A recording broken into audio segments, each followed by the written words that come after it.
po sa lahat mga katrops, pagbagong araw at pagbagong vlog na naman tayo.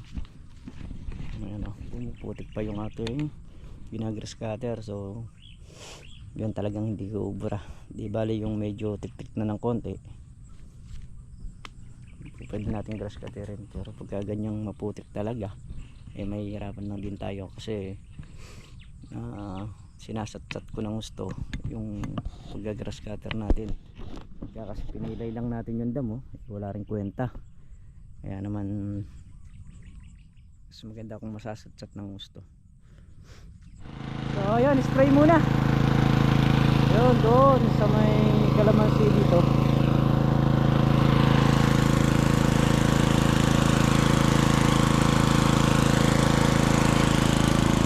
Ito yung nadamo natin kahapon.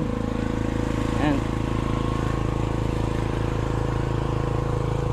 Bali hanggang dito yan eh.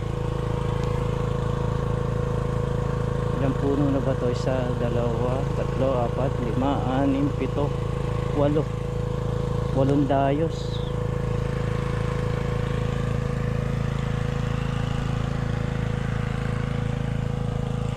Maraming nagpabulaklak ngayon na sumablay. Gaya nung kakwentuhan ko kagabi, sumabog sila ng 50 bag sa 1-1 na puno. So lumabas daw yung bulaklak, kaya lang talagang konti. Dahil nga sa ano yun, sa pag-uulan, hindi makuhang makatiktik nung lupa, kaya hindi kumakagat ng husto yung mga sinasabog nilang pataba.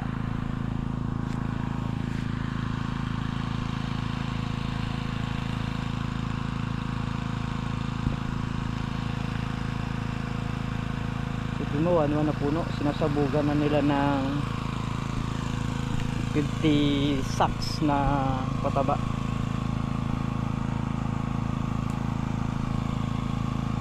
Ako naman sa 1-1 na puno dati, sumasabog naman ako 40 bulto. Isang ano yun, isang sabugan yun.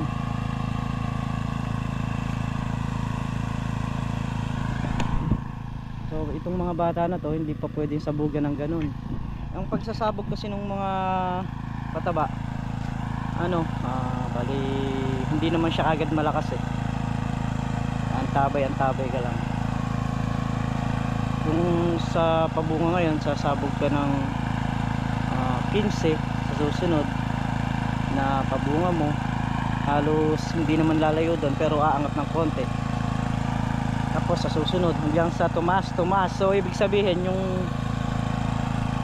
1-1 na sinabugan nila na yun, eh may edad na yung kalamansi. Kaya ganong sumabog sila ng napakarami. 50 bags gaya na sinasabog namin, 160 yata. O sa 50 bag gano'ng kalaki, napakalaki pera na isasabog mo.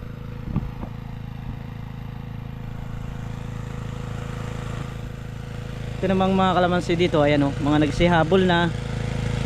At pagka nakasingit tayo, ayun, hihilamusan na natin yan. Doon na nga yung magpapalabas na ng mga bulaklak yan.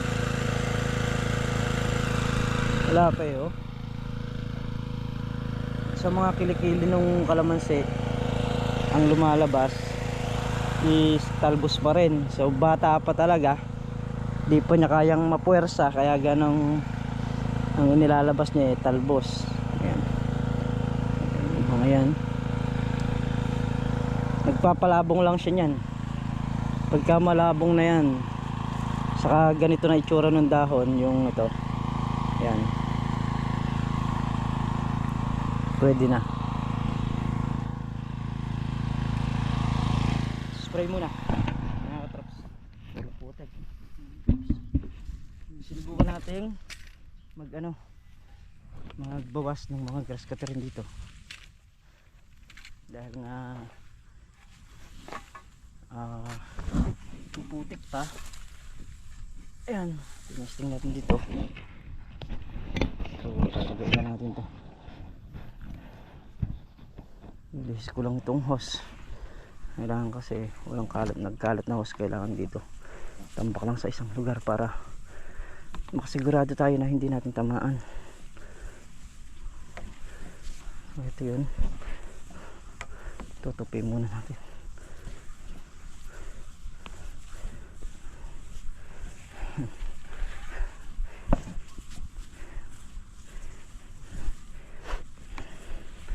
Dito nakabawas na tayo sa kabila. Nilampasan ko lang tong hose na to dahil nga kailangan lampasan at baka tamaan natin, tayo rin mahihirapan.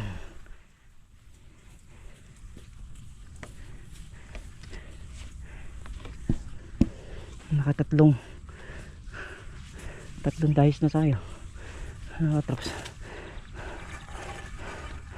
sa ating tinatamo. Yun,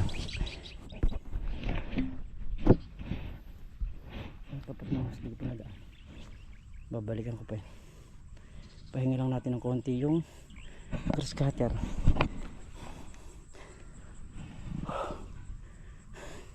Grabe po.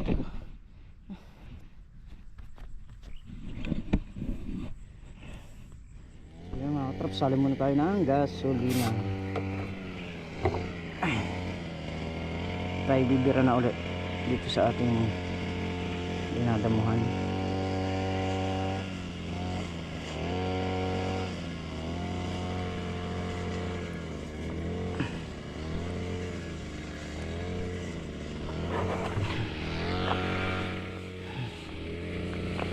Ayan si paring Carlo, nag-grass cutter na rin dito.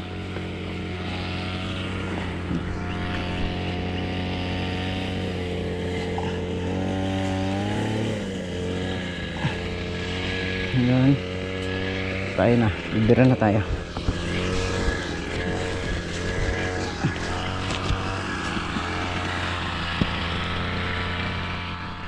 Start na tayo ulit dito sa ating pagdadamo.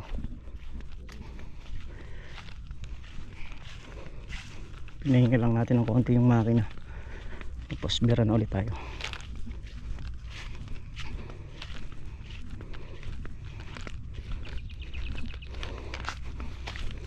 Habang nakakasingit sa panahon. So yun mga traps, bigla ang pag-uwi kasi nga umuulan na ron. Pagdating ko rito, saktong ambon-ambon pa lang, pero ayan, palakas na. Wala na, hindi na rin tayo makakapagdaman yan dahil maputik na naman. Kaya tinakbuhan na natin.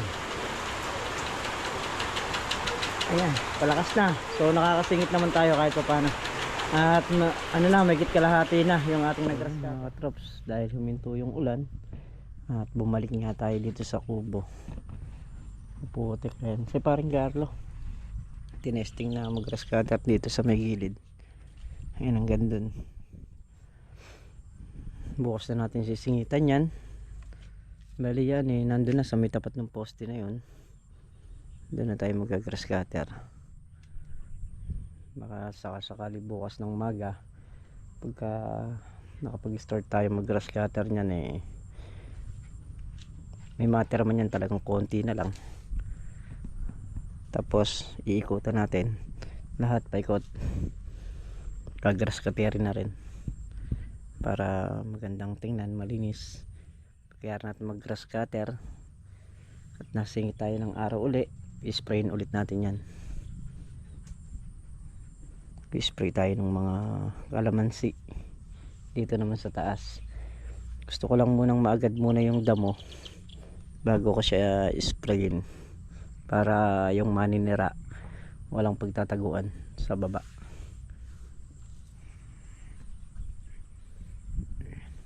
Kaya pala kanina gumigilog yung motor, napansin ko lang na yung palang gulong natin sa likuran ay napakalambot. Ay sas, ay, dadalhin natin dito sa may gahangin dito. I-check natin, baka mamaya butas, masisira kasi yung rim pagka ayan o, gumigiwang. Mararamdaman mo siya pagka tumatakbo eh. Ayun o, oh, yari.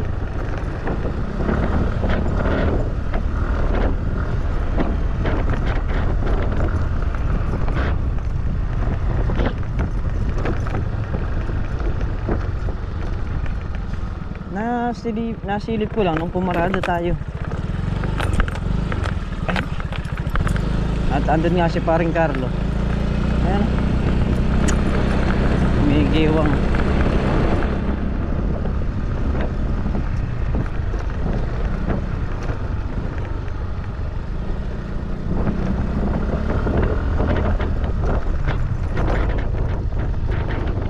Ayos na natin yan. Baka mamaya wala nang mag-aayos mamaya.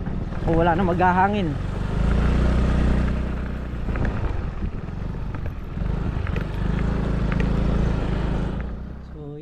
Traps at nandito na lamang ito simpleng video. At syempre lubos po ako nagpapasalamat sa inyo lahat sa walang sawang suporta ninyo sa pagmamahal nyo sa channel namin. Ayan, ingat po kayo palagi mga katrops, saan po kayo naroon. Bye bye po sa lahat.